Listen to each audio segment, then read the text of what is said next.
अवतार तिसरा. श्री गुरुने अंबाबाईला शनिप्रदोष करण्यास सांगून मी तुझ्या उदरी जन्म घेईन असा आशीर्वाद दिला होता.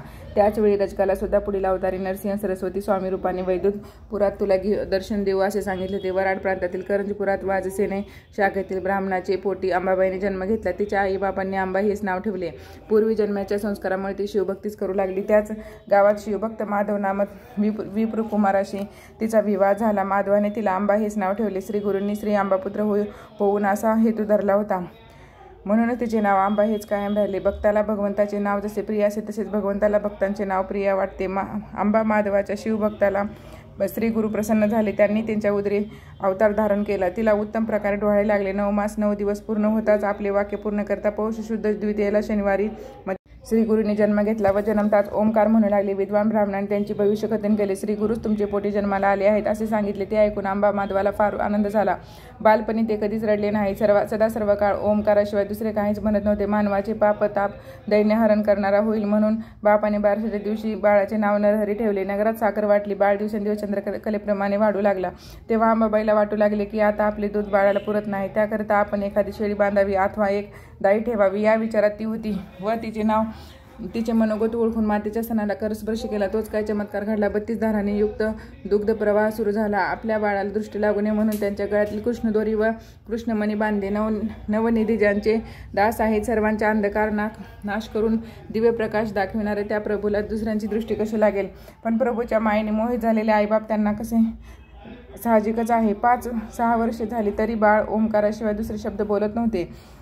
खुनेने सर्व व्यवहार करत असे. आपला पुत्र मुका झाला म्हणून आईबापांना चिंता वाटू लागली. आपण ईश्वराची भक्ती केली व्यर्थ गेली का असे मनात येऊ लागले. ब्राह्मणाच्या मुलाला मुंजी वाचून तरी कसे ठेवायचे.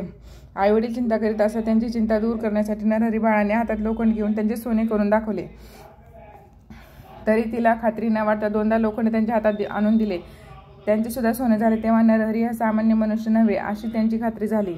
नरहरी बाळ मौजी बंधनात करण्याबद्दल खून करू लागला व नंतर मी बोलेन असे खुनेने दाखवले. तेव्हा माधवीने मुंज करण्याचे ठरवून ब्राह्मणांना कळवले व एका मुंज मुहूर्तावर आई भिक्षास वाढण्यास आली व म्हणाली, बाळा या भिक्षांनाच्या योगाने तू 4 वेद 6 शस्त्र पडणारा हो. असे म्हणून भिक्षा वाढली. पहिली भिक्षा झोळीत पडतात ऋग्वेदाचा उच्चार केला. दुसरी भिक्षा घेतली. यजुर्वेद उच्चारला. तिसरी भिक्षा घेतली. सामवेद उच्चारला. 7 वर्षे मुका असलेला बाळ 4 वेद म्हणतो. हे पाहून नगरवासी जनांना फार आश्चर्य वाटले. हा साक्षात परमेश्वराचाच अवतार आहे अशी सर्वांची खात्री झाली. आईबापांना फार आनंद झाला. आपण केलेली ईश्वराची भक्ती सार्थक झाली असे वाटू लागले. आई तू आम्हाला मुंजीमध्ये उपदेश केलास त्याप्रमाणे आम्ही भिक्षा करीत आहोत. तीर्थाटन करण्यास जातो. आज्ञा द्यावी. तेव्हा आई म्हणाली, बाळा तूच वाचून आम्हाला दुसरा मुलगा नाही.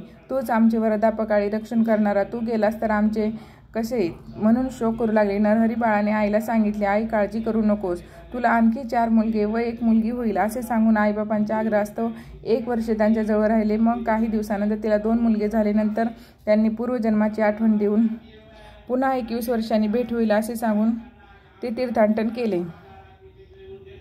असा होता श्री गुरूंच्या 3ऱ्या अवताराचा चमत्कार.